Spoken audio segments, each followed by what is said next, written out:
میرا پسندیدہ شاعر۔ سماج میں شاعروں کا طبقہ وہ طبقہ ہے جس کے حصے میں بد نصیبی اور خوش نصیبی دونوں آئی۔ کبھی اس کے دامن پھولوں سے بھر گئے، کبھی اسے خار چننے پڑے۔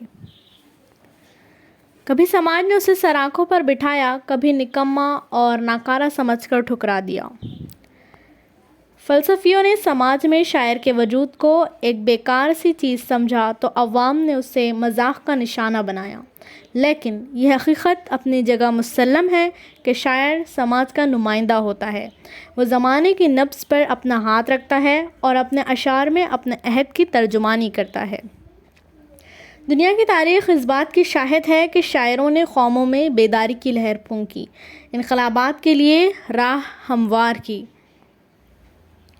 سماج کو بدل دیا اور انسانی دل و دماغ میں ہلچل پیدا کی۔ ہندوستان کی سرزمین اور اردو شاعری بھی ایسے شاعروں سے خالی نہیں۔ علامہ اقبال عظیم شاعر ہیں جنہوں نے ہندوستان کی سوئی ہوئی قوم کو بیدار کیا۔ قوم مسلم کے مردہ جسم میں اپنے اشعار سے روح پھونکی، لوگوں کو حرکت و عمل کا پیغام دیا۔ ان کی شاعری ایک جہد مسلسل کا پیغام ہے، بیداری کا ترانہ ہے۔ انہی اسباب کی بنا پر ایک عالم ان کی شاعری پر کل بھی فدا تھا اور آج بھی ان کا گرویدہ ہے۔ ان کی عظمت کا سکہ آج بھی ہزاروں دلوں پر بیٹھا ہے اور وہی میرے پسندیدہ شاعر ہے۔ ڈاکٹر محمد اقبال، جنہیں بجا طور پر شاعر مشرق کہا جاتا ہے، 22 فروری 1877 کو سیالکوٹ میں پیدا ہوئے۔ عربی فارسی کی ابتدائی تعلیم کے بعد سیالکوٹ اور لاہور میں انگریزی کی اعلیٰ ڈگریاں امتیازی درجے سے حاصل کی۔ کیمبرج یونیورسٹی سے فلسفے کی ڈگری حاصل کی۔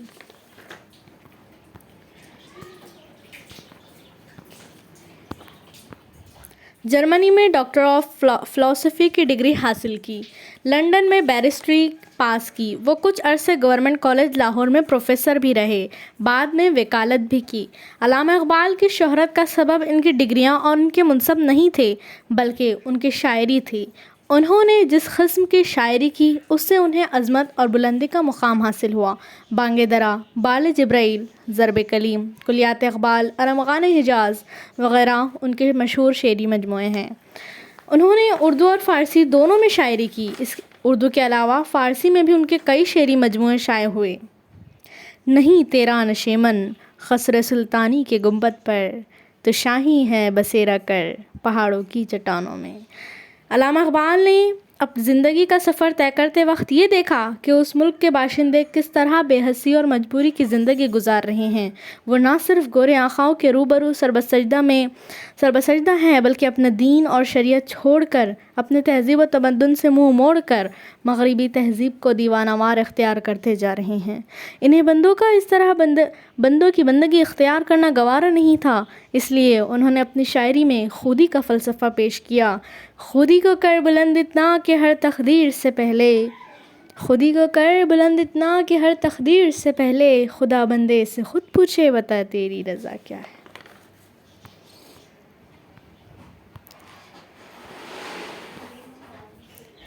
مرد مومن قلندر اور شاہین کی علامتوں کے ذریعے لوگوں کو حریت اور آزادی کا پیغام دیا۔ انہوں نے حرکت و عمل پر بے پناہ زور دیا۔ اپنی سوئی ہوئی قسمت کو جگانے کے لیے وہ لوگوں کو یہی مشورہ دیتے رہے کہ عمل کے ذریعے ہی ہم اپنی حالت کو بدل سکتے ہیں، عمل نہ ہو تو پھر خدا بھی اس کی حالت کیسے بدلے گا۔ انہوں نے لوگوں کو گفتار کا غازی بننے کے بجائے کردار کا غازی بننے کا مشورہ دیا۔ اقبال بڑا اپشدیک ہے، من باتوں میں موہ لیتا ہے۔ اقبال بڑا ابدیشک ہے، من باتوں میں موہ لیتا ہے۔ گفتار کا غازی یہ تو بنا، کردار کا غازی نہ بن سکا۔ عمل جنون چاہتا ہے اور عقل جنون یا دیوانگی سے روکتی ہے، اس لیے علامہ اقبال لوگوں کے عقل کے فریب میں آنے سے روکتے ہیں۔ وہ حضرت ابراہیم علیہ السلام کے آگ میں ڈالے جانے کے بعد آگ کے گلزار بننے کو اہمیت نہیں دیتے، بلکہ حضرت ابراہیم علیہ السلام کے آگ میں کود پڑنے کے عمل کی ستائش کرتے ہیں۔ وہ فریاد کے عشق کا قصہ بیان کرنے کے بجائے اس کے پہاڑ کاٹنے کے جذبے کی تعریف کرتے ہیں۔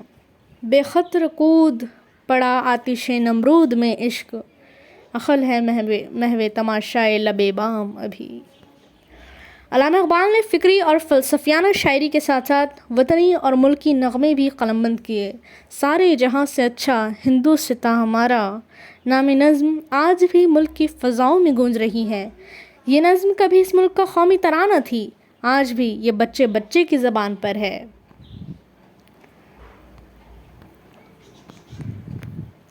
اس کے علاوہ علامہ اقبال نے ملک کے پہاڑوں، دریاؤں، یہاں کے بزرگوں، قومی لیڈروں کی شان و عظمت پر بھی نظمیں لکھی۔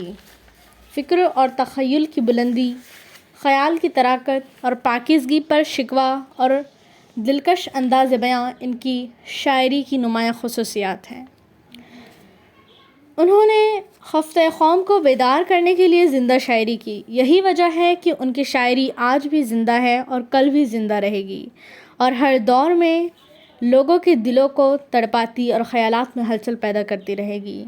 لوگ اپنی باتوں کو اچھے طور پر پیش کرنے کے لیے علامہ اقبال کے اشعار کا استعمال کرتے ہیں۔ اپنی خوبیوں کی بنا پر زمانہ انہیں پسند کرتا ہے، اور وہ میرے بھی پسندیدہ شاعر ہیں۔